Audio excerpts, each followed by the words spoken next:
movies. Whew!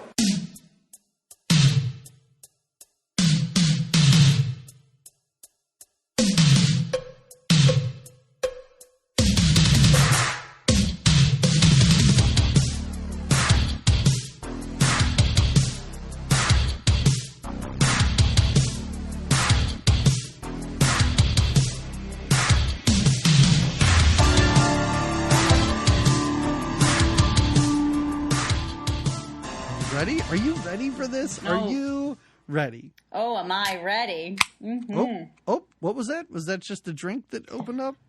I think it was. Some champagne, maybe? Whores love champagne. Yeah, just call me boozy prostitute, because that's what I called her in my notes. It was like, I got to shorten these names. I was like, boozy, dancy, law school. Yeah, law school. And then the Nebraska girl. The girl that came. I called her Runaway, which is probably not correct. Well, she came from she didn't have anybody to go home to, she claimed. That's what she said. Yeah. We don't know why. I was confused about her backstory. And the fact that they did not know how to end this movie, right? No. Like, they didn't. No. And then it just was over. Like, she tears up her instantly car. over. And I was like, oh, I guess this is Boozy's house now. I guess she lives here. Yeah, that's what I was like. I guess we've passed the torch. That's crazy. I don't know. And then that was it. And she just walks. Yeah. Lil, just Faye. I call her Faye for most of my notes. But Lil. Also, Lil. What a difficult name Lil. that is to say. Lil. And listen, Lil. I was even like, in my mind, sometimes I get Faye Dunaway and Lauren Hutton confused, and I was like, "This character's name is Lil Hutton. Is this a joke? I don't know. This movie is crazy. Yeah. Oh. And to think it was a made-for-TV movie. Well, that's the thing. If any of our listeners are kids, and by kids I mean, I don't know, like 25, maybe under 30. Okay. Before there was a Hallmark channel and before there was a Lifetime channel, those movies were on regular network TV. Yeah.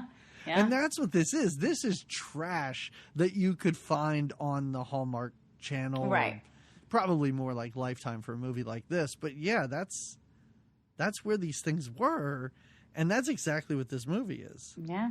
Many times in this movie, I was like, "Oh, do we have to keep calling her a whore? Like, can you calm down?" I know, and this is especially a made-for-TV movie. Stop it! Like, yeah, exactly. I know Ooh, the my Golden ears. Girls just said it the hour before, but they only said it once, right? And they said it in joke to Rose because she kind of is the whore of the group. Not Rose, Blanche. Yeah, not Blanche. Rose. Blanche Right. was the whore. Sorry, I misspoke. Sorry. And let's get this out of the way now, because I do not want to complicate matters later on. I don't want to derail us too much once we get into this. Okay. And maybe you don't know. Are you going to ask me if should've- $1,000 is a lot for a night for a whore? Is that what you're going to ask me? Because I wondered the same thing. Well, And I'm assuming that's a lot of money, right? For a night of work. That's a lot of money now, right? Yeah, like $1,000. I mean, that's a lot to us. Is it a lot to a senator? Probably. I guess not. Like, to him, it's just like, I mean, that's dinner, I guess. No, my question is... Oh, okay, sorry. And I don't know. I really should have looked this up, because I wrote it in my notes, and then I went, maybe this was a fever dream I had or something. Maybe. Is there an episode of The Facts of Life where... Who was the preppy girl? What's not Joe? No, Joe is the Tom. Blair. Blair, yeah. Is there an episode where she goes to the city and is recruited to become a prostitute? Ooh. I want to say it was one of those very special episodes. I could totally see it. I saw it, but then the more I thought about it, the more I went, am I just mixing two shows together? I don't know. So I guess listeners write in and tell us. I would want to say that it was. I can't remember clearly enough, though. I wish I could. But I'm going to say yes. Because it reminded me of this, where she was like, where she ran away. She was just a runaway, and she went to the city, and I don't know, was mugged and lost all her money. And I was like, I'm pretty sure Pretty I saw Girls, this in an episode. Pretty Girls, what's to become of them in a big city? They should just turn tricks. That's another term for it. Turning tricks. They don't use that at all in this movie. No. What's another, like, they don't ever call her a slut, which I guess because it's different. Like, as a slut, just someone who is a slut, what the drunk girl is when she's just, like, is she slutty, not hoary, when she has sex for the bottle of booze? I would have loved if at that nightclub, Faye Dunaway said, "Don't be a slut, you're a whore." Exactly. That would have been great. That would have helped my definitions for sure. Fantastic. Writer of this movie, whoever you are, do your research. Yeah. Oh boy. So the one thing I was thinking about when watching this, and this is not intentional because every August we're going to do a different made-for-TV movie. It's our thing. I believe in the month of August, the Beverly Hills 90210 reunion is happening. So maybe, in a strange way, that's why we chose this. Okay. Let's say. I like how it's all kind of looped in there. Okay. So should we get into it? Yeah, let's do it. I'm excited to get into this. I know this is it is crazy pants. In case our listeners do want to watch this movie if they don't remember it for their own, yes. It's easy to find. It. I never saw it before, but it's easy to find on the YouTube, and it's conveniently it's chopped into 4 sections.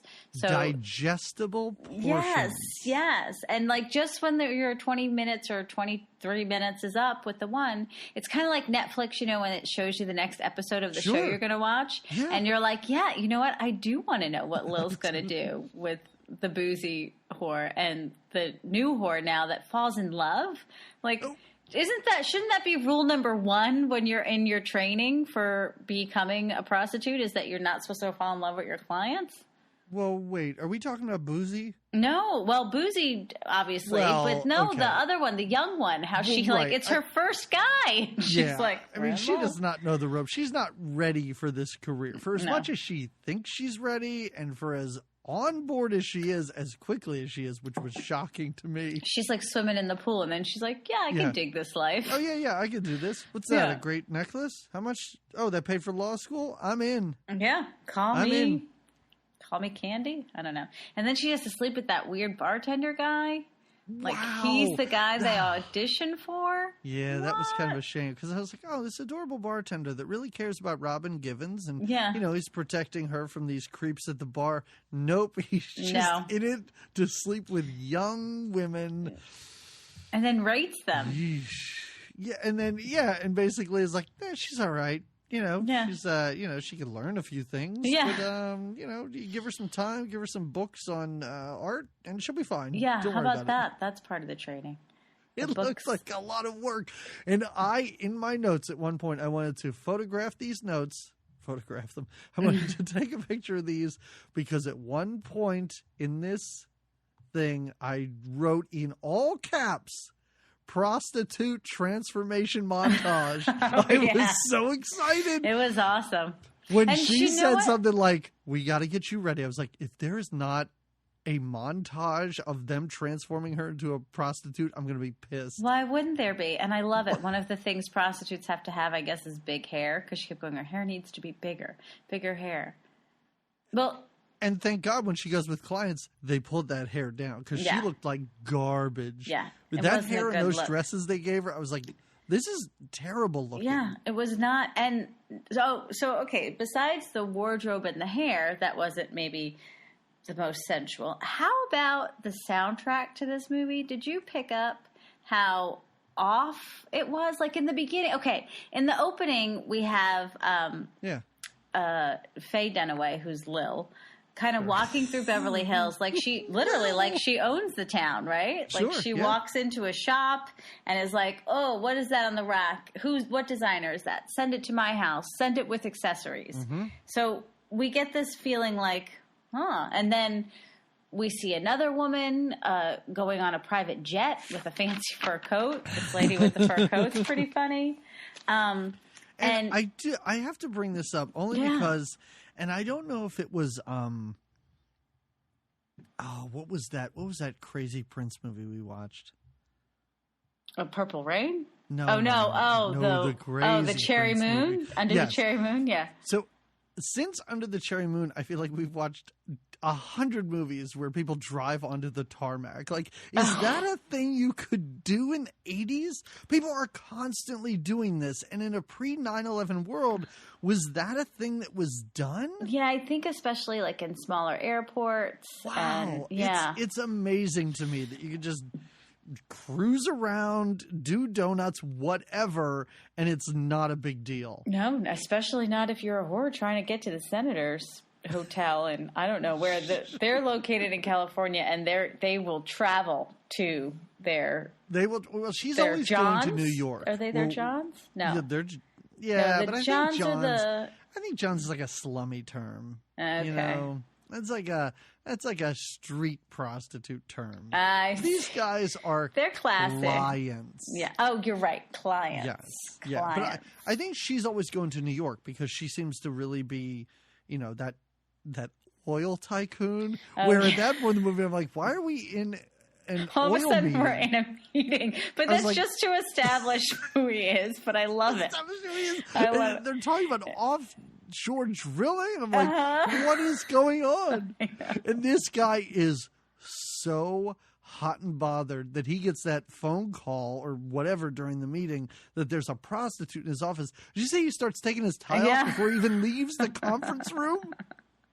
Well, yeah, but she's waiting for him naked, isn't she, in his office? Did you notice during that scene where she takes off her fur coat and she's got nothing on and she's staring straight ahead? She looks just briefly to the director like, Are we done?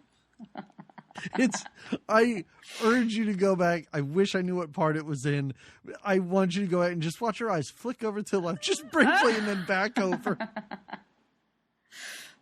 Yeah, well, it's amazing. What, besides Faye, were these actresses in much else? Did you look them up? This is a who's who of the 80s. I mean, we do have... Oh, how awful am I for not knowing? Well, the law school, she's Donna Dixon. Okay. I don't know if you've heard that name. Like, I heard the name. I wasn't really familiar with her, but she was in a lot of stuff in the 80s. She hasn't done anything since, like, the early 90s. Okay. Another name that I knew, and then I had to look her up, and she was in a lot of stuff. Terry Farrell is the runaway, or the... Oh. Yeah. Well, Robin Givens, we know. Well, I loved introducing Robin Givens. Yeah. Like, man, this is so great. This is before Head of the Class, I guess. Wow. And then I don't know her name, but the actress that played Boozy. Oh, yeah. Claudia, she's an actress, I think is her name. Yeah. She rocketed to fame in Flash Gordon. She was in the Flash Gordon movie in 1980, which I think at some point we have to do because it's super terrible. I think we should. But then she also kind of not faded away, but she was like, nah. Even when you look her up on Twitter, it doesn't say actress. It says like publicist and whatever she does now for a living. But no, pretty much all of these ladies did a ton of stuff at this time. Gotcha. And other than, I don't know, I think I just know Robin Givens because of her brief stardom and Head of the Class, and then she was in Boomerang. After Boomerang, I think I lost touch with what she was doing. And Married to Mike Tyson. Like that's how I know Robin Givens, and Faye Dunaway's been around forever. We do have to say Faye Dunaway just saw her in Supergirl. Everybody knows when this episode's coming out. Oh, yeah. We just did our live Supergirl episode, which patrons, you're the only ones that are going to hear that. Wait a few months, but it will be up for you. It'll be there. Yeah. All right, let's talk about this. Oh, so after we see this girl get, off the tarmac and Faye Dunaway's shopping for clothes and telling the person to accessorize and send them to send her it place. to the house. Yeah. We see a guy who is a senator. Oh, yeah. He looks like a young John Cleese. Like he's got that look to him. And we don't see him for the longest time. Like, an hour went by and I went, wasn't there a senator at the beginning? He doesn't come back in forever in this movie, which is really weird. Well, this movie's really weird. Yes. But, yeah, So this senator goes back to his hotel/apartment. Not sure. He sees clothing strewn everywhere. Yeah, is that something? I mean, I guess that is but it's like messy everywhere. Like, you know how very messy, like a sexy, like, oh, my shoe, a little panty here, a bra here. She's like, it's like she put something over the bottle of champagne and something else on a lampshade. Like, it's everywhere. They're in plants. There's like a giant plant, like a tree with a shirt on it. Yeah. Almost like she's trying to dress it up. Like, and you're right, on the champagne bottle, underwear, kind of gross. Yeah. And it's an open bottle already. Yes. And I just feel like he would, I don't know. And isn't there something sexy to taking those clothes off? I guess it's sexier to just find her naked. Whatever.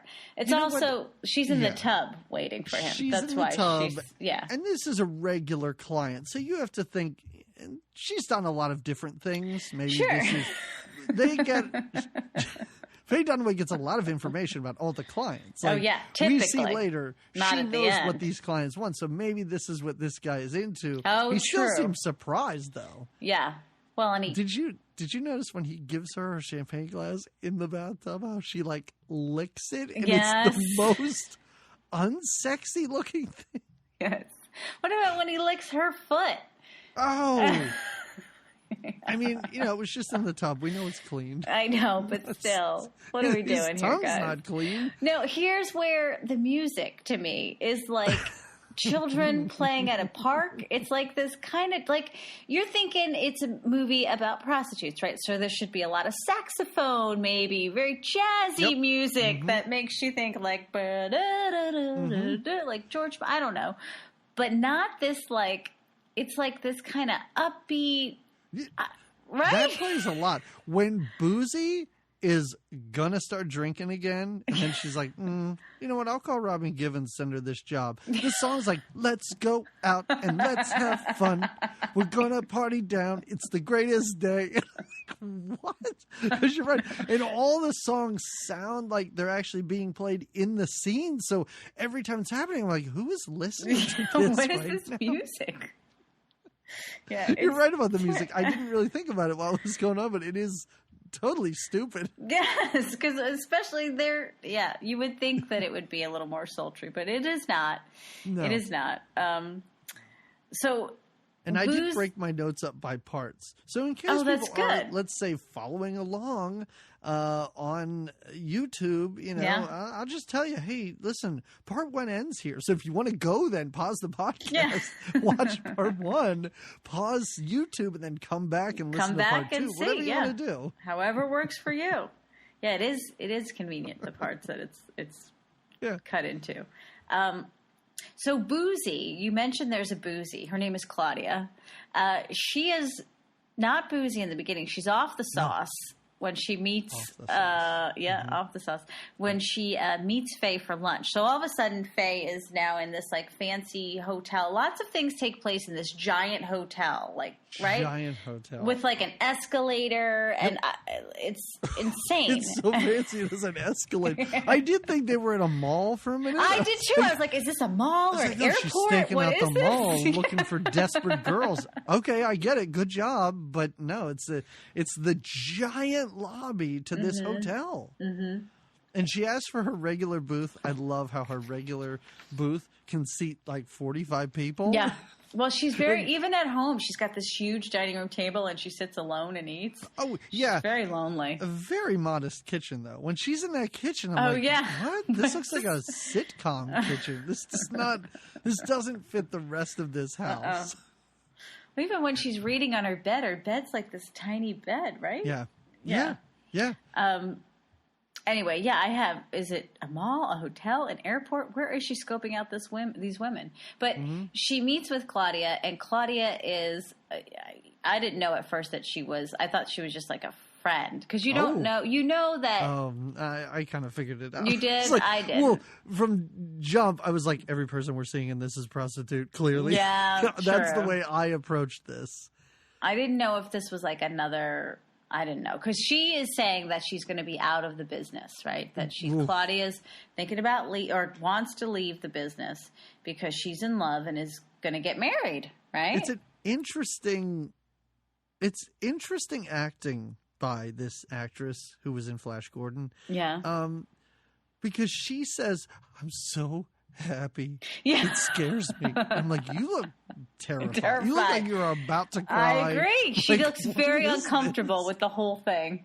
Yes.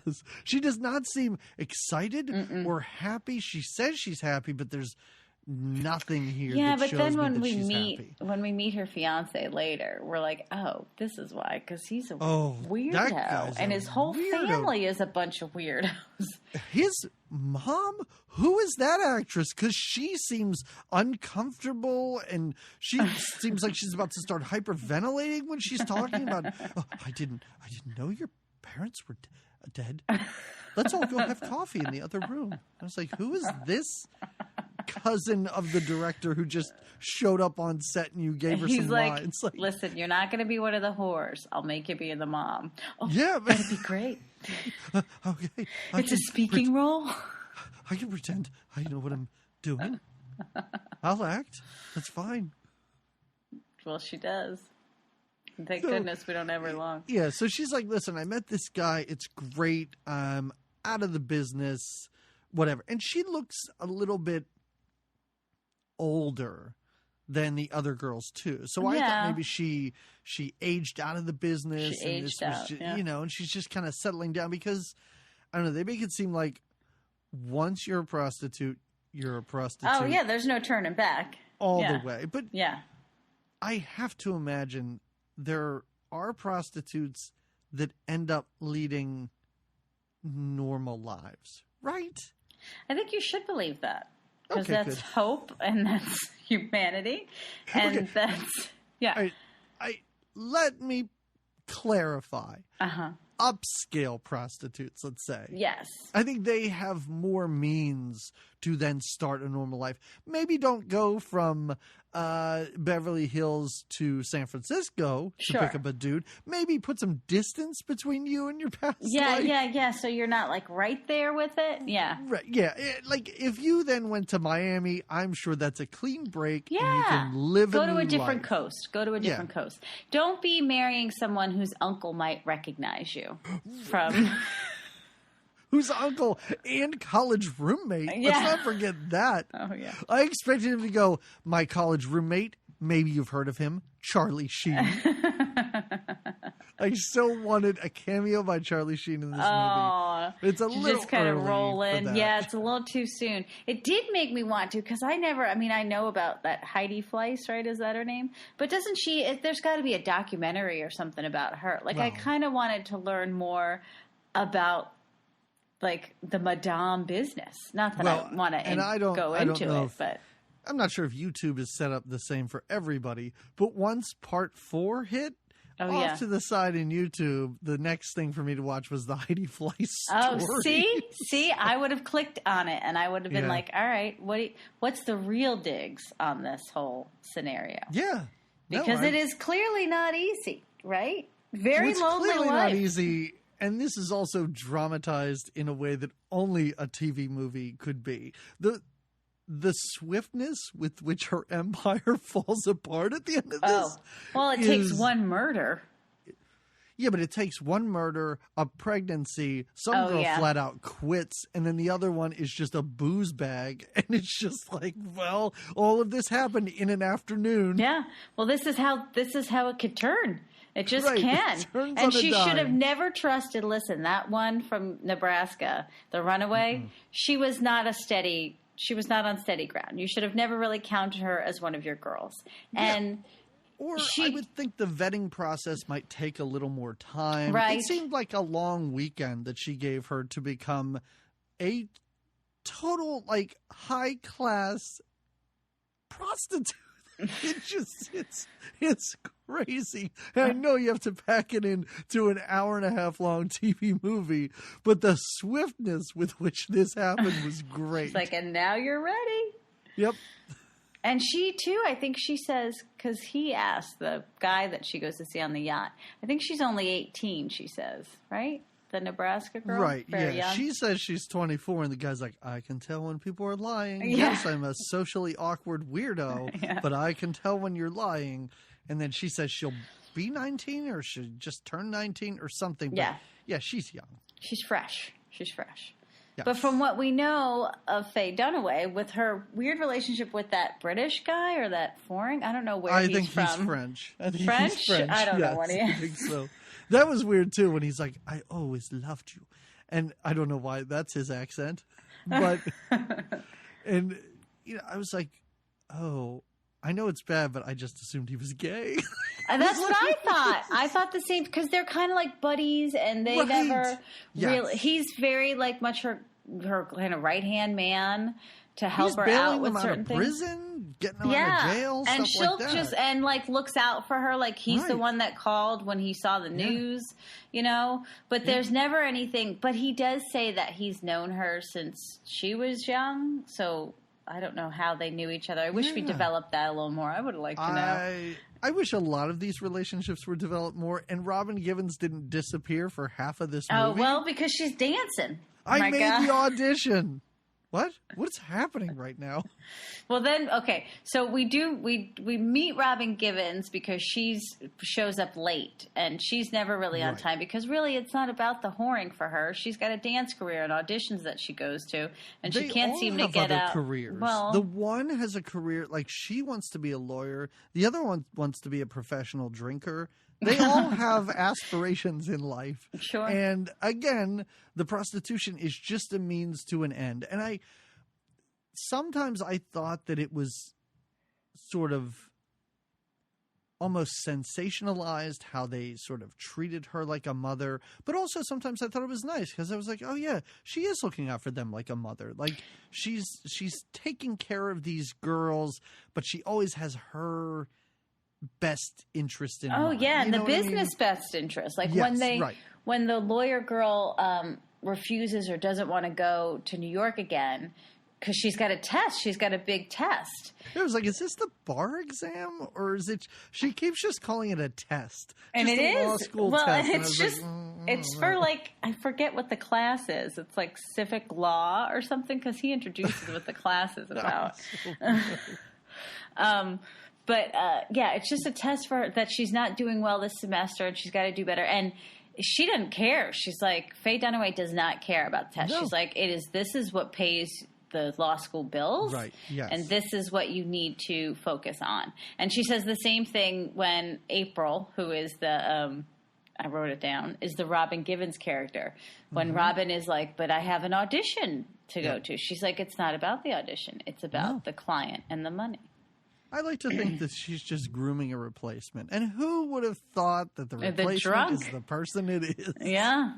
Well, she was ready. Maybe we're just looking at a younger Faye Dunaway. Yeah, because you have to She had the same issue. She couldn't find a guy to marry her. No. You see what happens, happens, though? So poignant. Isn't it, though? It makes you think. It really does. I like how Robin Givens shows up and Faye Dunaway's like, you look terrible. Your makeup, you are a mess. Yeah. And then she turns to the camera and I'm like, this isn't 1986 Robin Givens. She looks amazing right now. Yeah. What is wrong with you? Because she's got standards. She's got high standards. From the outfit to the makeup to the not being late. Sure. And Robin Givens is on her. She does. Yeah. It seems like she's only managing 3 girls. It doesn't appear that this would be that difficult a job. Well, and the one girl is going to get married. She's really it's just law school and Robin Givens. Like, I guess she's freaking out because she's running out of girls, but I'm like, this doesn't seem like that much. Well, we don't see any other girls that she's dealing with, even just in passing. Like, even if we just walked by a room and we saw like 3 girls sitting on a couch or something, I'd be like, okay, well, this is an empire, but this just seems to be a real family affair, let's say. But it is. It's a cozy little number, cozy little cat house. But I guess there is some work and effort into her, I'll say, social game, where she has to meet some of these like dudes or keep the relationship smooth with all these different dudes and then do her research, I guess. And then, of course, she spends a lot of time being luxurious because she's made these whores who they are today. She spends a lot of time, like, side-eyeing her maid, asking her for cigarettes. I'm like, when she looks at her maid like that, I was like, what is she about to say? I was the same thing. I was like, oh, what sort of racist rant am I about to hear from Faye Dunaway? But she's just like, give me some cigarettes. Yeah, she's like, give me the smokes. She's trying to quit, but she can't. Just like the drinker's trying to quit drinking, but she can't. There are some significant parallels here. Wow. I do like how the drinker's like, yeah, I stopped drinking. It's bad for me. And she just pulls out a cigarette and lights it. Like, oh, you're in for a rude awakening. Right. So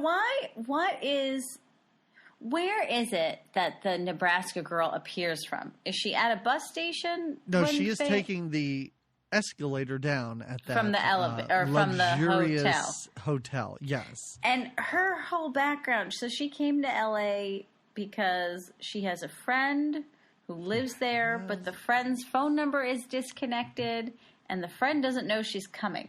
Friend doesn't know she's coming. Faye Dunaway, more than happy to drive her there. More than happy to give her business card. Consider me your Uber. Yeah. Let's go. I mean, she sees potential in this girl. Oh, yeah. Of course. She's like, bigger hair, gaudier outfits. Right. Can I make her more ugly? Yes, I can. I'm Faye Dunaway. I can do it. I can do it. Yeah. But I don't know. And then, like, this woman gets beat up. Like, it's a whole weird thing. But I don't know how she gets beat up because she says it was a group that she was with, and she gets beat up somehow. Don't know. She's got a big old shiner.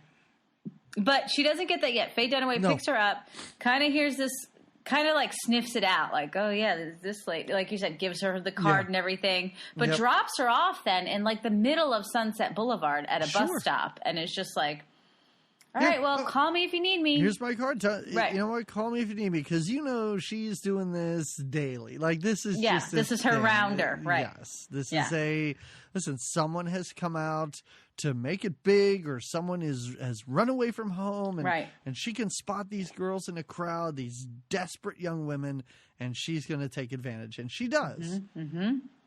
All the while, Robin Givens is ready to go and sits at the bar. We meet this bartender who we don't know is a creep, and like I said, I thought he was a pretty nice guy for a while. By part 2, we know that he is a creep. By part 2, I think is when we learn. Part 2, it really is. It's like, the first twist of this movie, the bartender's a creepy old man. Okay. And he's in on it. But, speaking of creepy, what is this thing where she's sitting at the bar and she keeps looking over at that guy who's creepily staring at her, not saying a word? Because I guess that's one of her regulars or one of her guys. Well, one guy comes over and flirts with her, and that's the one that the bartender backs down from. Yes. And then she licks her straw all funny for this other guy. Like you said, all of the licking and what's supposed to be seductive in this movie comes off as awkward and clumsy, I think. Yeah. I can only imagine the director and everybody behind the scenes being like, is that sexy? I don't know. Does that work? I'm not really sure. Should we bring somebody in to consult on this? I don't know if were people into this. I don't know. Every bit of direction these girls got was wrong-headed. Yeah. I was confused for sure. Yeah. In the meantime, the drunk has a couple moments of I guess, pre-wedding sunshine when she's picking out china, like really ugly, hideous china with her husband who's like, or her fiance who's like, she's like, I don't know. What do you think? He's like, no, it's what you think. You're the wife. Sorry, you didn't say that right. No, it's what you think. I was like, why does this guy's voice keep cracking every time he's talking? I know. It's like, it sounds like this 38-year-old man is going through puberty right now and watching it. It is really bizarre. I didn't look him up. I wanted to know if he was anybody or anything, but man, as he talked, except when he's angry, and I thought he was going to hit her at the end. Then his voice isn't cracking anymore. No. But every conversation... This is terrible. This is awful. He's just casting. excited. He's excited that he landed such a hot babe. We don't find out till later when they're at the parents, when she goes to meet his parents, that they've only been dating for 4 weeks. Yeah, I don't like that. I don't like that because I'm not saying that he doesn't have a right to be upset. She lied to him. Sure, be upset, but it's not that much time. Like it's not that much time. And also, like, why did he propose so quickly? Because I almost feel like if they dated for a really long time and had more of a bond. Well, like the law school guy and the law school girl and her guy, they seem to be regulars, right? They have They have a long-standing relationship. Yeah, but wait, this guy's not a client, though. He's marrying her. Well, yeah, but this guy, but see, I could see it better if it was a client that maybe things got too serious. Well, not too serious, but that's why he proposed, because she was such a great... Sure. You know. Well, but we see that with another girl. Like, it's like, you know, with the Nebraska girl. Yeah, like we have to see every possible way that the life of a prostitute could go could get turned around. Wrong. Could get turned around, right? Yes. But I'm just saying, if they had dated for like 2 years and finally she was like, I am so sorry, I never told you this. I'm so embarrassed, blah, blah, blah. I think he might be more willing to forgive her, or they might be able to get past this, but I think it's easy if they just met 4 months ago for him to be like, you lying whore!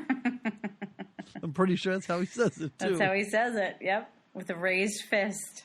I love how casually his uncle at this party was like, I had her? Come on, I like how dude. he calls her, she's a pro. You know, a high-class whore. And I didn't know if pro was like for professional whore or for prostitute. I was like, a pro. Also, how is this guy's uncle? Because this guy's uncle's like, yeah, I had her. Oh, yeah, so did your college roommate. I'm like, did you and his college roommate? Like, were you guys high-fiving and stuff? Like, what is this relationship you have with his college roommate? Wasn't she... So he said that he met her... on some cruise or something that the college roommate, I thought, paid for. I thought that was why it was like he met her at some party, some fancy cruise party. Jamie, to run in the circles of the ultra rich, could you even imagine? To run in such circles? Nay, I could not imagine. Where whores are just... bought for you, like even this kid that gets the Nebraska girl. That's really creepy. I thought that was hilarious. Every scene with the parents like crouching behind, looking behind, I was like, like I know I'm supposed to be creeped out, and in a way I kind of was, but also I am laughing hysterically. I was laughing, but I was also like, what the? Because the dad's like, yeah, I thought that he should have a professional flown in from California to the Bahamas. Like, there's no other, like, her service really is like international. Oh, definitely. Yeah. I mean, she deals with jet setters, so she needs to jet set herself. Sure. But also, the whole time I was wondering, like, who does this guy's kid think this woman is? Like, like, what did the dad tell him to make him think that this girl is just there? Like, is it a friend of, like, is it the daughter of a friend of his? We never hear what horrible lies this dad told his kid before this all happened. No, but the kid must know, because then... No, the kid knows afterwards. I think the kid... yeah. I think he knows afterwards. You mean like... I'm just saying... Right. Yeah, while they're on the boat. Like, how did he say... Oh, yeah. Don't worry, some 18-year-old girl's stopping by because... question mark. Yeah. And you guys can hang out. It'll be great. It'll be great for you both. Yeah. It'll be great. You're the same age. She's just going to get boated out to our yacht. Yeah. For some reason. Guys, if you did not take the time to watch this on YouTube, please watch this. Just stop this now and go watch it. Enjoy it. So worth it. So anyway, this dude finds out from his weird uncle that his wife-to-be is a high-class prostitute, because they get back to I don't know. Half these apartments, I think, are just rented hotel rooms. Yeah, Everything they all looked hotel. like a hotel room. I agree. So, but he says, like, give me the $1,000 treatment. And she's laughing. She's like, I don't even know what you're talking about. Right. Then he gets a little violent, let's say. Yeah, he's not happy when with they her. walked into the hotel room and she took off her jacket and it looked like she just wore a slip to meet his parents. Yes, yeah. A ridiculous dress.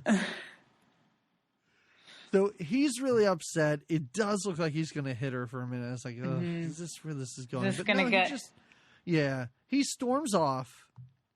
Angry. And then she's so sad. Well. So devastated. Oh, yeah, she starts crying. Yes. She cries. She takes a long walk and cries and sobs at her sunglasses. Yes. Well, the fog, in the San Francisco fog. It's so great. But also, I do just want to let everybody know, when she's crying in bed, fade out. Part 2. Yes. Okay, good. See? Good for keeping us into... There was only one time in all these parts where I saw a very clear commercial break. Oh, yeah. I didn't during the parts. I think it's at the morgue. Oh. Spoiler. There's a dead person. One of them doesn't make it to the end. Yeah. Which one? Stay tuned. Find out. And introducing Robin Givens' corpse. All right. Before Robin Givens becomes a corpse, right, she is set up on this another weird fetishy, the old guy that wants someone who looks like his dead wife. David, can I tell you how confused I was at this point in the movie? Because this old man shows up and shows Faye Dunaway a picture of a woman who looks like Robin Givens. I thought was Robin Givens. Yeah. And I thought he was looking for his daughter. Because she's like, when was the last time you saw her? And he was like, when she was 17 or 19, I think. And then it turns out that this man's wife died when she was 19. That's a long time ago, because he's very much an older man. No, she didn't die when she was 19. Oh, she didn't? Because she says, how long were you two married? And he says, 40 years. Okay. So that's where, in a weird way, and I knew that wasn't this movie, but in a strange way, I was like, is there time travel in this? Because I want that so badly. But it is half creepy. Yes. But also half sweet. Like, I was like, okay, this old man, he just wants one night with his dead wife, but I was like, when she was 19? Yeah. And he needs her to brush her hair. Yeah, like, there's this whole routine she has to do. I was really torn, because I was like, are we supposed to feel like this guy's a creep, or are we just supposed to feel like, because later on in this movie, like, you know, Faye Dunaway even says, like, we're doing a service. Like, this guy just wanted to see his wife, or to be with his wife again. And that's sweet, but also, you know, that's not what you're doing. Like, in the back, like, even if you can trick yourself so much, you still don't know you still know that that's not what you're doing. And that it's just, I think it's supposed to kind of bring a little heart into the whole prostitution thing, where you think, you know, well, they do this, you know, they're really, because that's what she says. We're helping these men fulfill these different fantasies. Yes. So we are playing these roles to help them. The fantasy of putting pants on a plant. Right. Who knows what the fantasy is? Such a fantasy. She even tells part of the training, when she hands Nebraska the stack of books, art books and whatnot, she says it's like an art form to make a man feel vulnerable. And that's what we need to do. Because she's like, the men will tell you anything and they'll confess so much to you because you make them feel vulnerable. Yeah.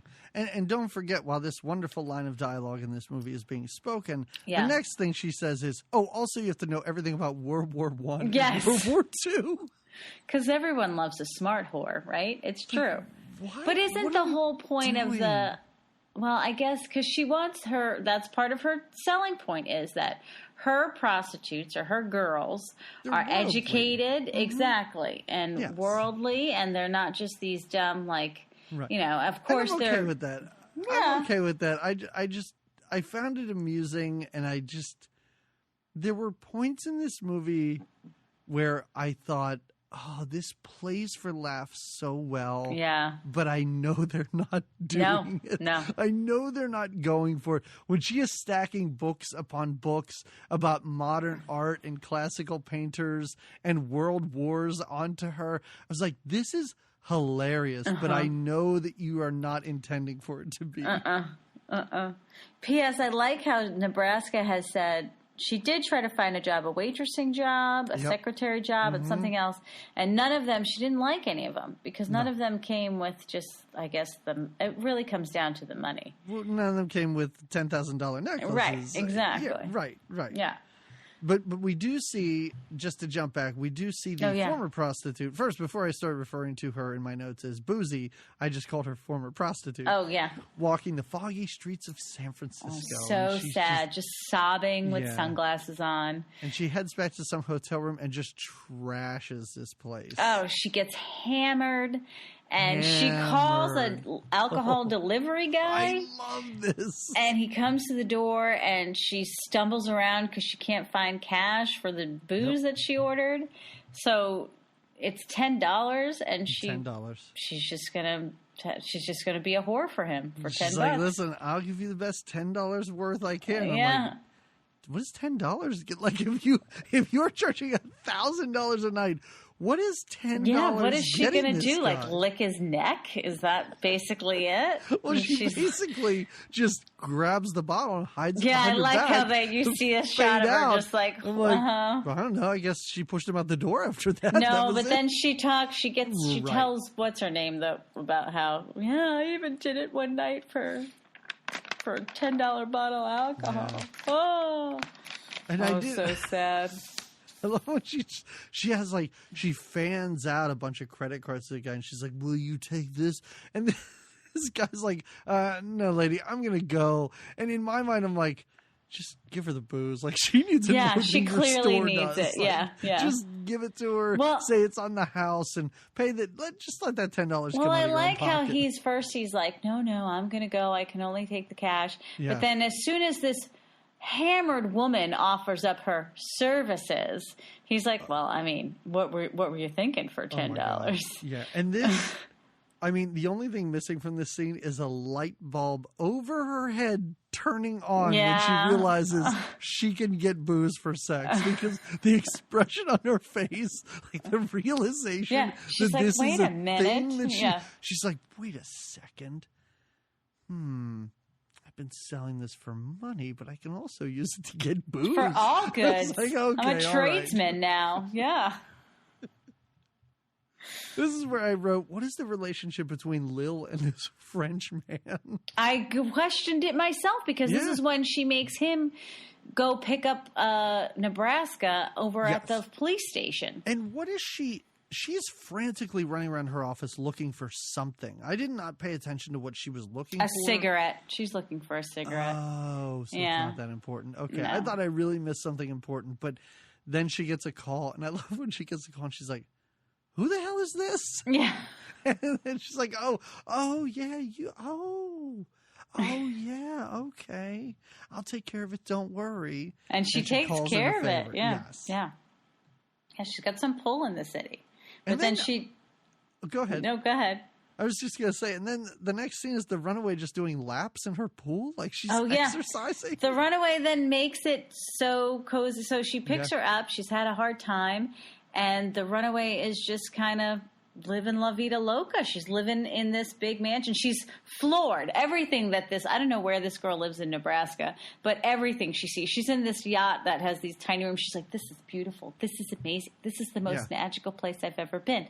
When she's at, which is, when she's at. I don't want to say I'd be doing the same thing, but I feel like I'd be doing the same thing. Yeah, you're like a little girl from Nebraska, just fresh-eyed, bushy-tailed, loving all the things you see around you. It's amazing. Yep. Yeah, she thinks Faye Dunaway's place is great. She's swimming, and she meets...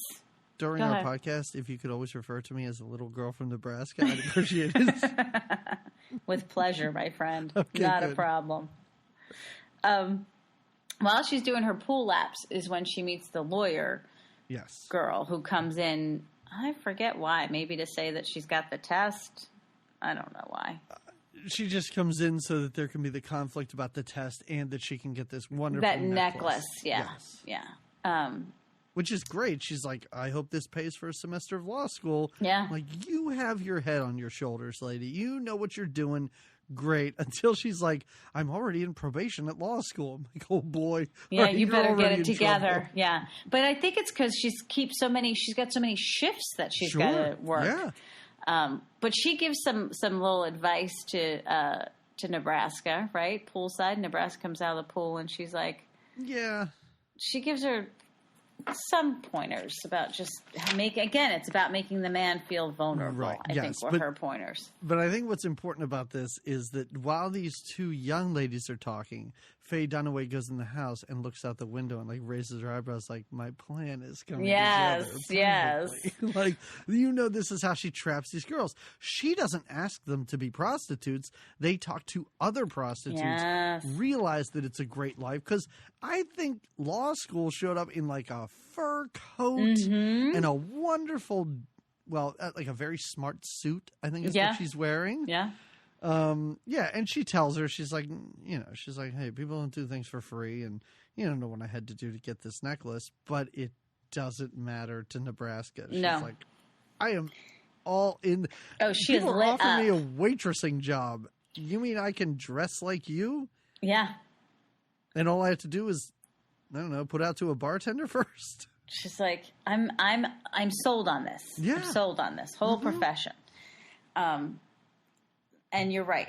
Her plan, Faye Dunaway's plan, is working. Definitely working. Because then the girl walks in and Nebraska's like, listen, I really want to do this. I want to be a prostitute without saying that. And Faye Dunaway's like, all right, well, there's an audition process. Yes, an audition. We got to make you look better. And don't worry, it's great. And she's even a little bit concerned. She's like, oh, you mean I have to audition for you? And she's like, oh, no. Is there going to be a weird two-way mirror scene or something? Yeah, where you're going to, like, lap dance or something? No, kind of even worse. You have to sleep with the bartender guy. With the bartender. And when did Faye Dunaway in her life be like, this guy is a connoisseur of women? I know. I am going to employ him. I don't know. He will be the one. He will set the bar for my ladies. Yes. This clearly ladies man is going to let me know everything about these girls. Mm-hmm. Yikes. Oh. But so yeah, she barely passes her audition. Right, yeah. There were a few times in my notes where I just wrote the word gross, and this is one where the bartender gets on the phone and is like, yeah, she's all right. Yeah, she can learn a few things, but she's got talent. There's possibilities are there, and I'm like, we have creepy. to watch this scene. And she's there. She's putting on like a towel or a robe or something, and she's all looking back at him like, So Boozy does come back to Faye after leaving and getting boozed up, right? She comes back. First, very quickly, sorry. This is where we do enter the boardroom, the offshore drilling boardroom. Oh, the oil board. Yes. And we see this guy who ends up being not important in this movie, but like we said, law school had to fly out to New York to be with this guy, great client, whatever. And so she's sacrificing, studying for her test to do this. Mm-hmm. Now, please talk about when and first, I do just have to say, before you talk about this scene where Boozy comes back, every time you're watching a part one or something on YouTube, they give you a little shot in the corner. And I don't know if you watch this on full screen. I didn't. I watched it in the smallest screen possible. So up next, I could see like part two, and they show you a still frame from part two. Oh, okay. And the still frame was Boozy hugging someone in a red hat and a flannel shirt. And I looked at that thing and I was like, oh, is she going to be reunited with like her long lost son or a child? No, it's Faye Dunaway's outfit while gardening. Oh, that's right. That's right.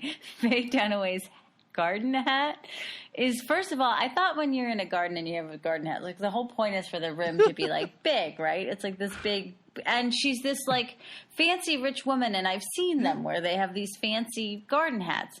She's got on this like hiking cap that she's like wearing. A floppy Gilligan's Island like red. And why is it red? And why is she wearing a flannel shirt? And why is she even gardening? She has people working for her. It's hilarious. To watch her in this outfit. And just, the hat. I remember now watching and being like, what the heck? Why did they put her in that hat? It's terrible. The outfit was bad too, but the hat is just... The hat is what, like, you picture fishing lures being stuck in it or something. Yes, and you're just like, really? What? For all the money you allegedly have, that's your garden hat? That's terrible. Clearly you don't garden a lot, or you don't care what you look like when you do. Well, I mean, we do see the rest of this movie. Wardrobe did not have it together. Like, Wardrobe did not know what was going on with this movie. They were probably just frantically searching whatever trailers they could find for anything that would work. Anything, yeah. When they put Nebraska in that boxy, like, white, purplish and white sequence, like, she looks like a monster. Like, she looks like a man in drag. Yeah, it's with not that as big sexy. Hair. It looks terrible. Yeah. Ugh. Is that when they're at the special dinner that she has for them? When the special dinner? Well, Lil has a dinner for them where I think it's at her house, where she has a lot of the like clients, I guess, come. And this is where she's really watching. Boozing it up. Boozy's really boozing it and stumbles off to the bathroom, and like they're all misbehaving. One glass of champagne. She's like, I've counted 4. Yeah, I stopped counting after 4. Let's just shut up. I'm fine. I'm having a great time for your hospitality. And then Nebraska is eating her dessert with her finger. With like her fingers! Like, step 1, if you're going to Princess Diaries this shit, step 1 is like, don't eat with your hands, you pig. Yeah, her girls are kind of a mess. Oh, it's so great. Yeah. But you're right in that Boozy comes back. They have a nice embrace out in the garden. And Faye Dunaway says, you can never go back. You can only go forward. It's Once just like Charlie in the All Dogs Go to Heaven. You can never go back. That's right. You can never go back. I hope that they got that line from this movie. Somebody was like, I'm a huge fan of Beverly Hills Madam. That's a running theme with the horse, so it should be a running theme with the dogs. Also, at this point, fade out. Part 3. Oh, boom. Oh, because the makeover is part 3? Yeah, makeovers at the beginning of part 3. Oh, what a great way to get into part 3. We do see Law School, like, breathing weird in bed. I thought she was having a heart attack or something. I thought she was doing, like, some kind of, like, yoga meditation breathing. I thought she had a problem. Like, I was like, oh, is she going to go into cardiac arrest or something? I don't know if we're just meant to think that she's breathing. I don't know what we're meant to think at this point. Is that because she's feeling her I don't know. Getting herself ready for this scumbag? Maybe. She's got to do something. Because this guy's on the phone with his wife and he's like, what's wrong with little Timmy? Oh, he just has a cold? Oh, I hope it's not allergies. We're going to have to pay for that and whatever. I hope it's not allergies. He does say that. Yes. Then he rolls over on top of her and thank God we cut to black. Yeah, we don't get, like, cause even though it's a prostitute movie, we are because it's a made-for-TV movie, we're very clean with our, I mean, we're yelling scenes. Sluts and whores all over the place. Yeah, but we're not, like, seeing too much TNA. No. Yeah. No, not at all. Yeah. We're in America, Jamie. We can watch TV shows where people, like, get their arms cut off, but why show sex or naked people? True. That's America. For all you out-of-country folks, that's what we're into. All the violence you can stomach, but human bodies, Not doing what they do naturally. Not on my screen. No, unless they're exploding, we are not showing them on screen. So the former prostitute, who we will call Boozy from now on, doesn't want to be former anymore. Like she wants it back in the biz. She says she has to get back to work because she's got to take her mind off of this terrible breakup she's been through. I mean, it's like anything. If you have a problem, you immerse yourself in your job, and her job is banging dudes who make a ton of money. And she's like, I am all about this again. Let's do it. Put me in the game, coach. I'm ready. In the meantime, we have our delicious little montage of a makeover. Yes. Where Nebraska gets her hair done and a pedicure and a couple of terrible outfits that they buy for her. And who is that weird woman that is helping them try on the outfits? There's a weird woman. Yeah. I don't know. That's interesting too. Is it the lady at the beginning who's in the store who she buys the dress from? It might be. Maybe? It might be. And people, if you want to know the difference between a TV movie and an actual feature film, watch this montage because it's terrible. Like in every movie we've seen, from the Xanadu montage to the She's Out of Control montage, which are two bad movies, those montages are a million times better than this.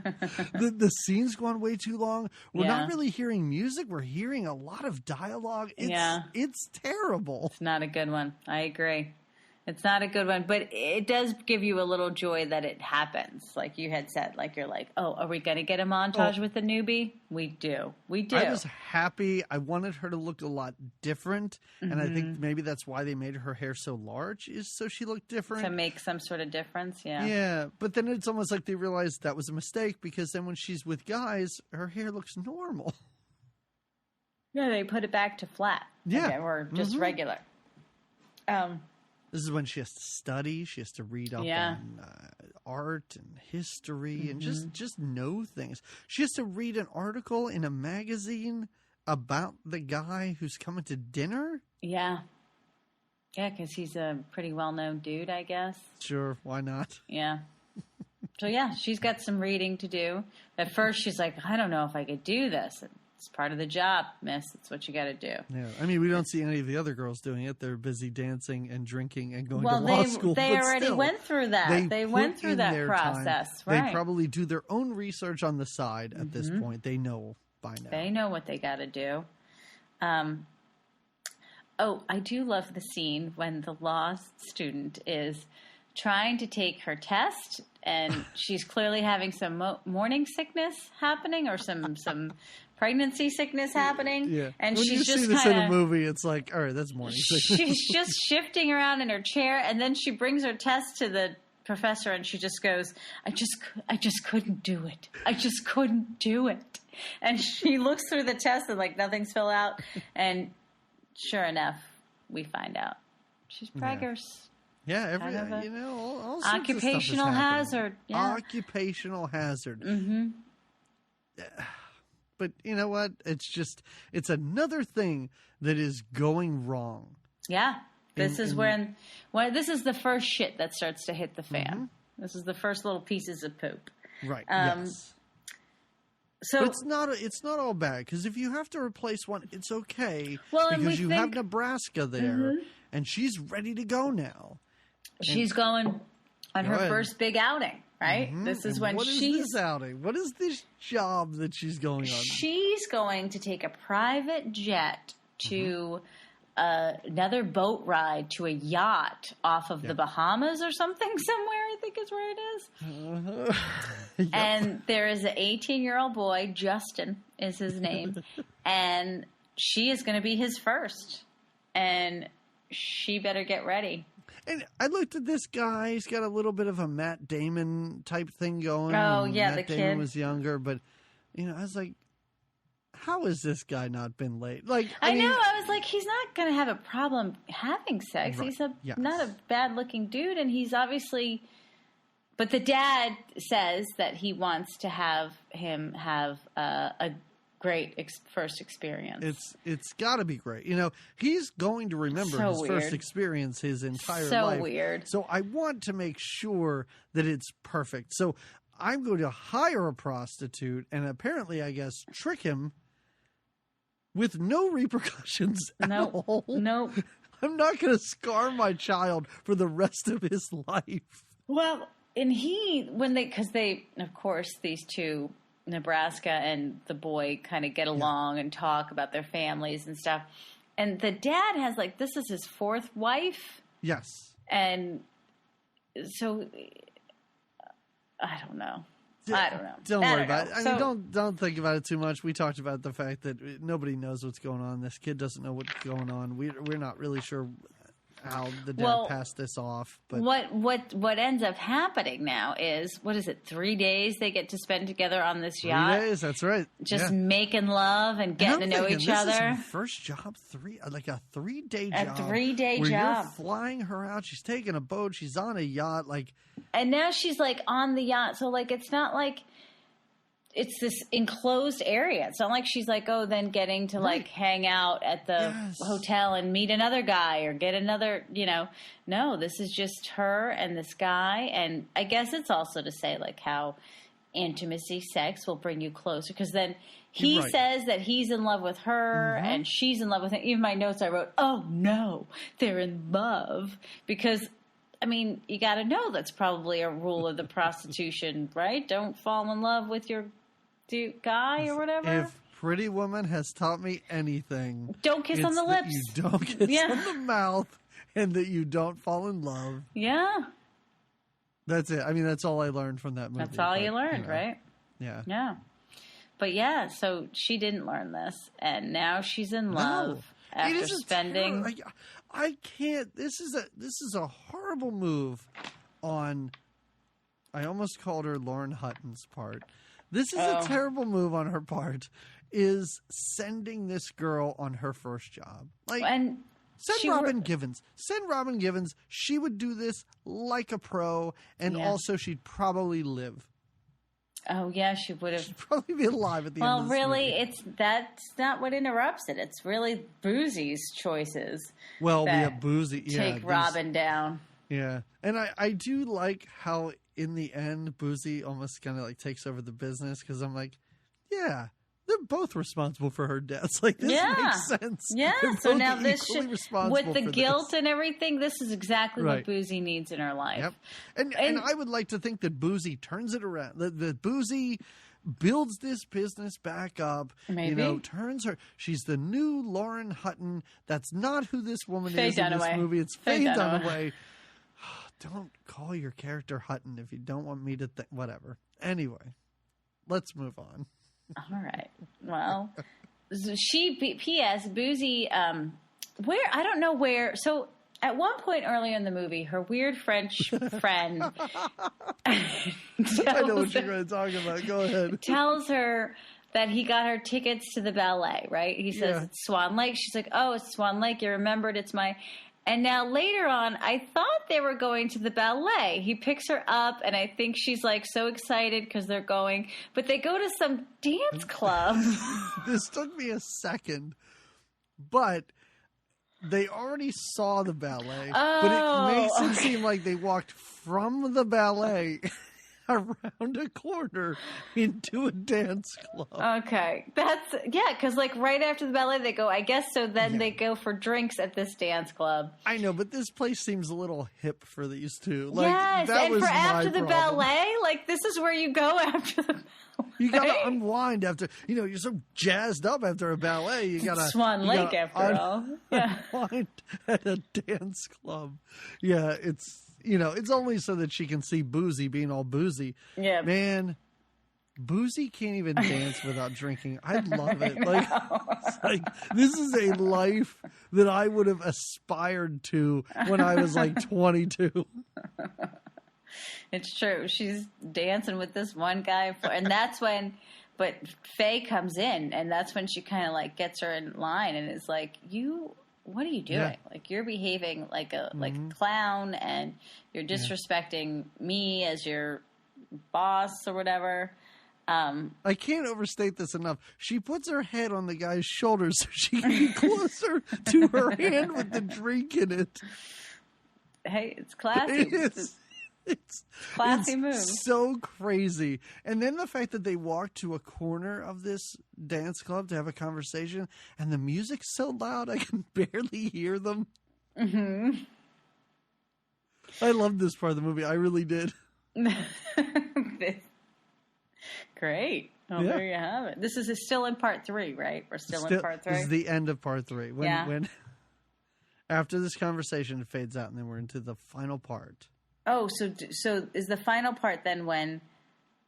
What opens our final part? The kid has had sex with Nebraska. Okay. And she's brushing her hair, just like Robin Givens was. Just like Robin Givens had to for that role play. He can't take his eyes off her. Right. And this is when he says, I love you. And he wants to marry her. Yeah. And she's down. She's like, whatever. She's totally down with this. My life's a whirlwind right now. I was a prostitute for 3 days, and now I'm marrying you. I was beat up. Yeah. I was a prostitute, and now I'm marrying a little rich boy. All in like a 38-hour period. Sure gets crazy. Things get crazy. Oh, things do get crazy because now the law student is like tells Faye that she's 7 weeks pregnant. Yes. Which, P.S., with everything going on in our country, 7 weeks pregnant. Ugh. Nope, you gotta have that kid. You gotta have that kid. It's gotta be, but no. So I guess the baby daddy has given Faye $50,000 to give. $50,000. Yes, to give to the law student who's like, no, I don't want to take it. And this is what Faye says. I wrote it down. If you're dumb enough to have a kid, be smart enough to give it something. There you go. Because she wants her to use the $50,000, obviously, to help raise the kid. $50,000 in 1986 money? What's that, like $1 million now? That's a good amount. It's a pretty penny for an aspiring law student / prostitute. But she doesn't want it. She wants to no part of it. And I like it. Well, I don't like this, but Faye Dunaway several times is like, you don't even know for sure that it's his. And she's like, it's definitely his. Like, I've had this one client back to back. Yeah, it's definitely But even if Faye Dunaway is like, oh, is it your boyfriend's? Yeah. Like, oh, maybe. Like, I don't know. But also, Faye Dunaway, I understand, is trying to get all of the responsibility off of her. Her business, I 100% understand that.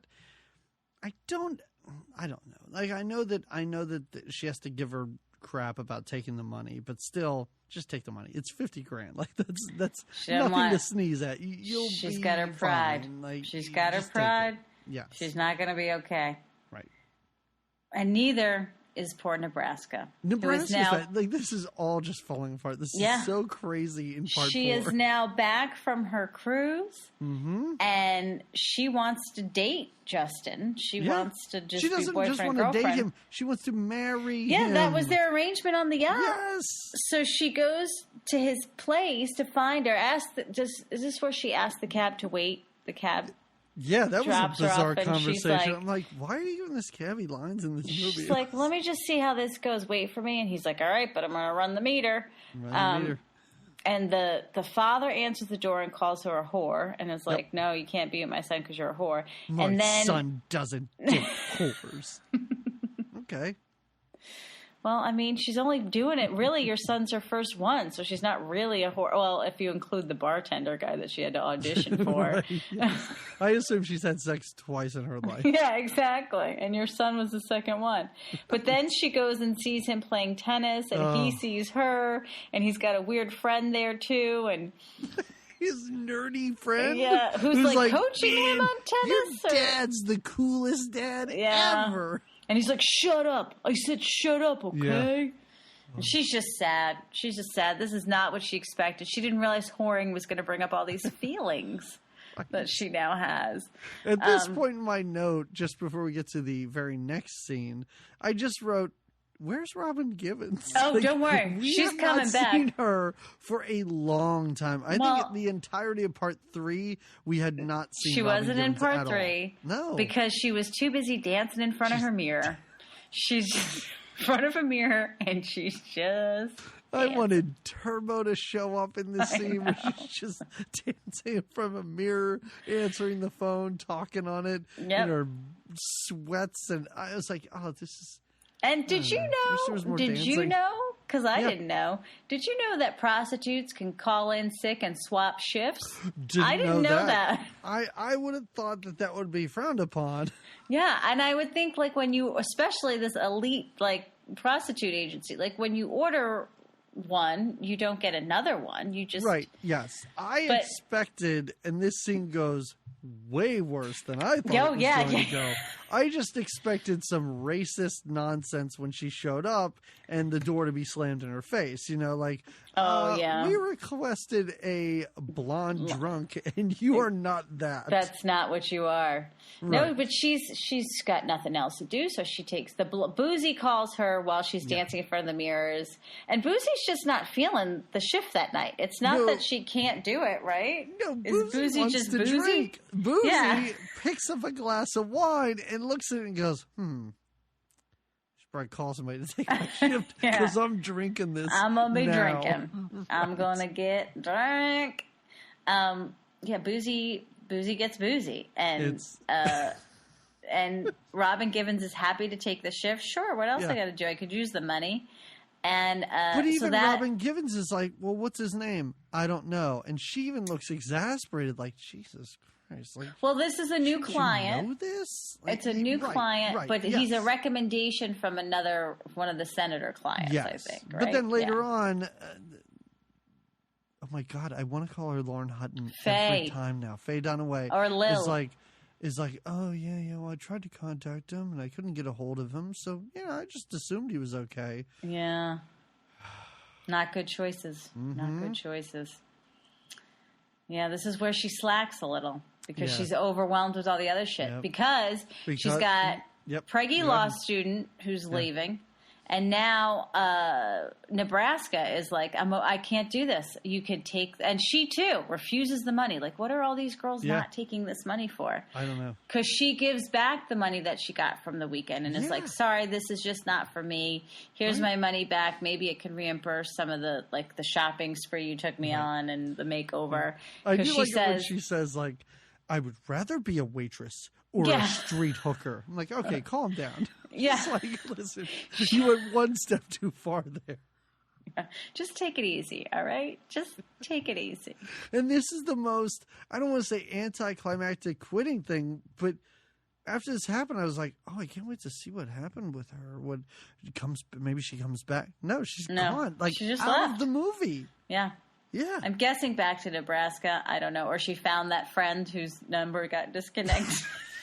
Oh, it was a 6 and I thought it was a 9. That was it. I could have avoided all of this nonsense. So much. I had to spend this. Yeah. My handwriting is awful. I apologize. Yikes. I got to get better pens. Oh, man.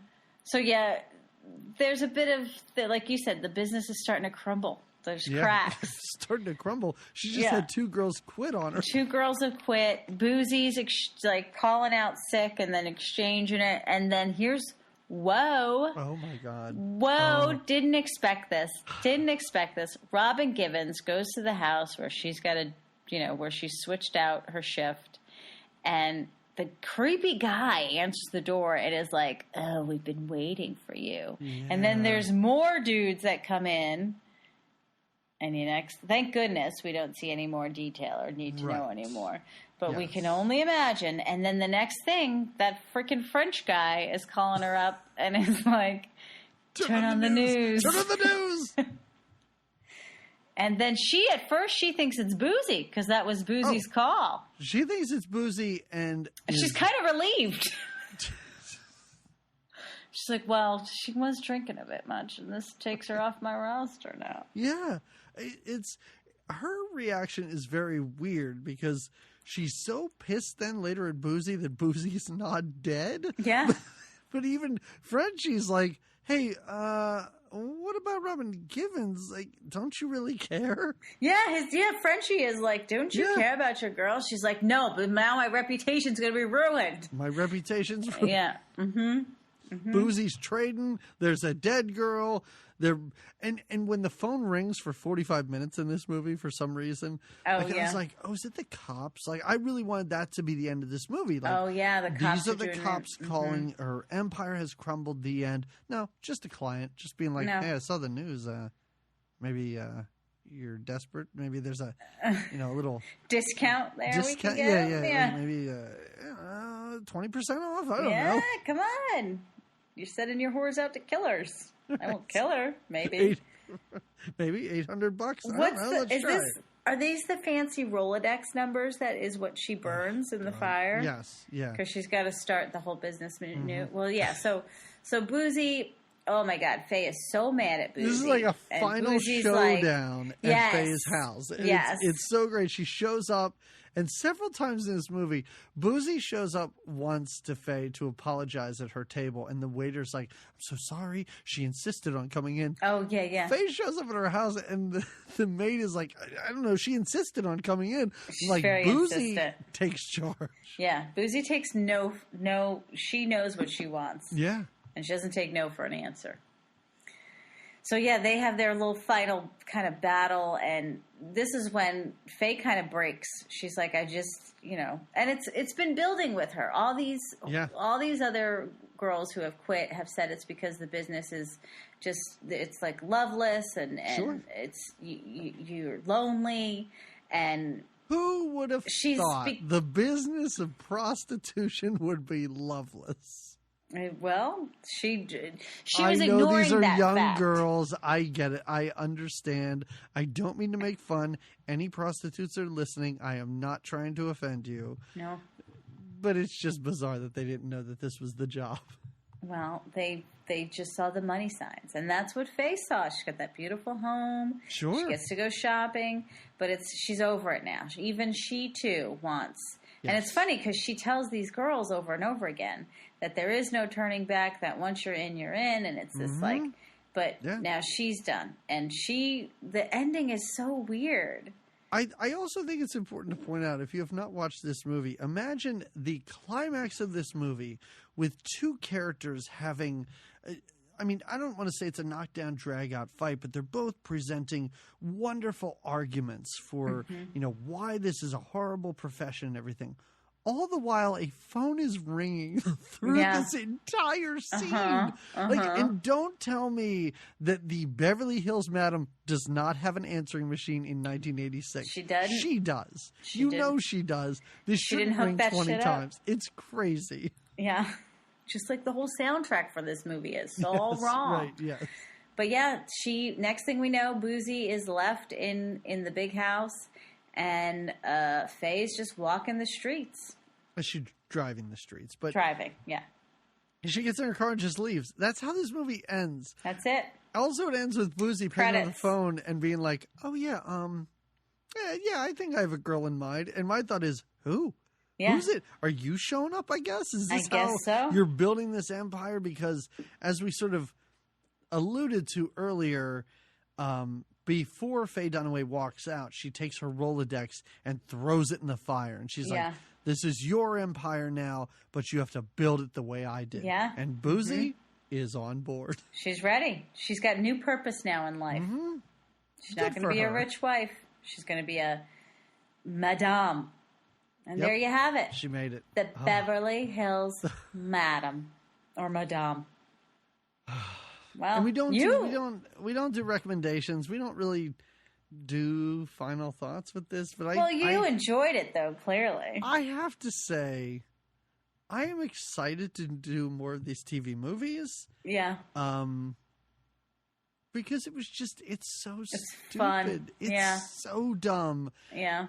And I don't know if it meant to be. Like, that's the thing that I love, is that I think this is meant to be taken very seriously. Yeah, this is meant to be an insight, maybe, into the lives looking of at it 30 years out, 30 plus years out, it's hilarious. Funny. Oh, yeah. I agree.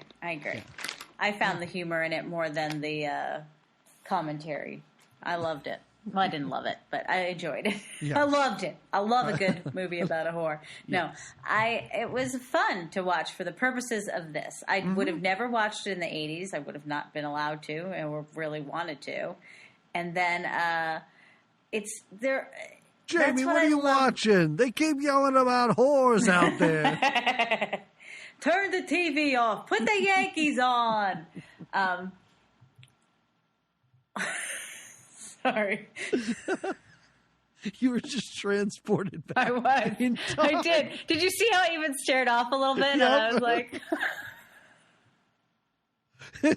You were like, maybe I did watch this. This all sounds so familiar. But no, this is why I love this podcast, because there is no reason in my life that I would ever sit down, find, and watch this movie on 4 parts. And I implore, I really do think that our listeners would enjoy it. And the great thing is maybe you watch part 1 and you're like, those idiots, I would not enjoy this. So you watch 25 minutes of your time was spent knowing this is not my jam. Right. But if I would say then watch part 2 because because wait because the transformation doesn't come till part 3, so you might want to hold on for that. Hold on till the montage, and then there's a murder that happens in part 4, so you just want to stick around for the whole show. Also, I do want to just put this out there to our listeners, because every now and then people will, send suggestions. I get them all the time, and sometimes they work. Sometimes I'm like, oh, I don't know how to fit this into a podcast. To be totally honest, Link was a suggestion from somebody about 4 years ago. Like we had just started the podcast. We're just coming around to it. And someone had said, do Link. And I was like, well, I don't know. We'll see. And I just wrote it down, and I was like, maybe at some point. To find this movie, all I did was type into Google goofy 80s TV movies. So I have some, but if there is one that you know of, please let us know, because this does not need to fit into a season or a holiday. We're just doing at least once a year TV movies. So if there is one that you remember watching that you want us to talk about, let me know, because it's a total blind spot for me. Bring it up. I love it. I love it. Suggest those TV movies. And hey, getting back to something you said earlier, I really want to know if there was a Facts of Life episode where Blair went to the city and became a prostitute, or they tried to make her a prostitute. I feel like if it wasn't, it would have been a great one. And now I really miss the Facts of Life. I'm just saying. Not that I don't. That's all right. I'm finding this out. I'm finding this out right now. Oh, you're looking it up. Just get the answer. Real time. Mm-hmm. Oh my God. Oh, it was not Blair. It was Tootie. Tootie? It was Tootie. That's probably an awesome episode. IMDb with your stupid ads. Even though her parents refused to give her permission to go with Mrs. Garrett and the older girls, Tootie runs away to New York to meet up with them. There, she meets a teenage prostitute who tries to recruit her into her line of work. Oh, Tootie. Season 3, episode 18, called Runaway. Yes. I knew I had seen it. I got the wrong actress. I got the wrong character. No, it's even better with Tootie, though. I am on her roller skates. Yes. Well, nice memory there. Good. Mm-hmm. All right. Yeah. Well, there you have it, listeners. We put the question out there and we answered it ourselves. Yeah, sorry. So that's okay. Now they've had the answer. Suggest TV movies. There you go. But some of them the whole time might have been, right on, and shouting from the beginning. It wasn't Blair, it's Tootie. Well, now we know too. And also, I have a question for our computers and internet right now.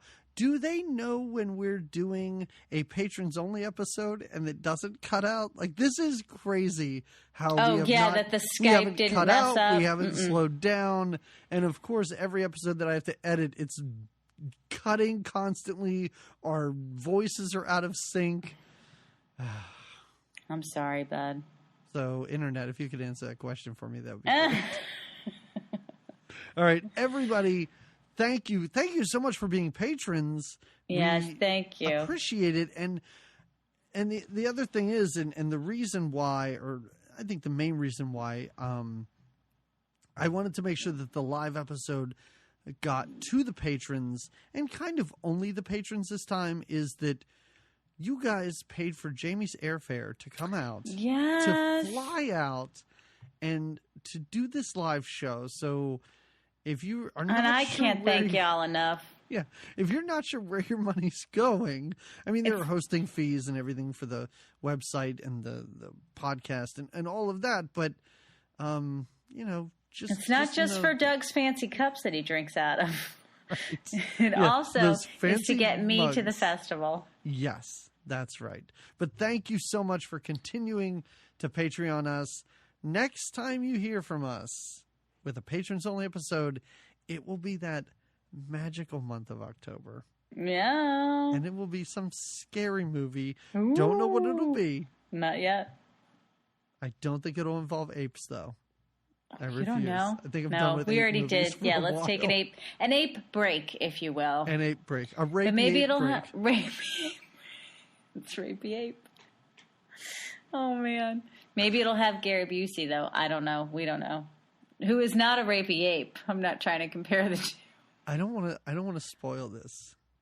Maybe I will spoil it for the patrons. I don't know how excited they'll be. There is a TV movie out there from '89, and it's called Hider in the House. Oh. It's a movie, and I only bring it up because we just watched a movie with Mimi Rogers. It's a movie where Mimi Rogers moves into a house with her family. And a crazy, crazy Gary Busey is living in the attic. And like lives in the walls and stuff. Yes. So, yes. If we're talking about our TV movies, that is one that I think we have to get to at some point. Absolutely. So if nobody recommends anything in 1 year, we will do Hider in the House. I'm watching that movie tonight just because it sounds amazing. I want to watch Gary Busey alone living in an attic. And trying to scare people. Is he trying to scare them? Hey. I think it's like a psychological thing where he starts to feel like he's part of the family, even though he's only been watching them. Yeah, I feel like I need this in my life. Yeah. Right. So, all right. Well, thanks for that, Jim. Hey, patrons, don't tell any non-patrons. It'll be a total surprise only for you a year from today. Get ready. Time goes so fast. Everybody, thank you for listening. We really do appreciate it. And we'll talk to you soon. Yeah. All right. Thanks again. Bye. How was it? Oh, it was wonderful. It was the most beautiful place in the world. I thought you'd have a good time. Peter called. He said you were great. He was thrilled. He even sent you a little something extra. I think you'd be pleased. I don't want the money. That's what this is all about, Julie. Justin loves me. He wants to marry me. He's a boy. You were the first woman he was with. Of course he's going to say he loves you and wants to marry you. He does. You don't understand. I understand, Julie. I've been there. I made the mistake once. I believed him. I even thought he loved me. He would take me out of this life. Men don't marry prostitutes, Julie. You're wrong. Justin loves me, and he wants to marry me.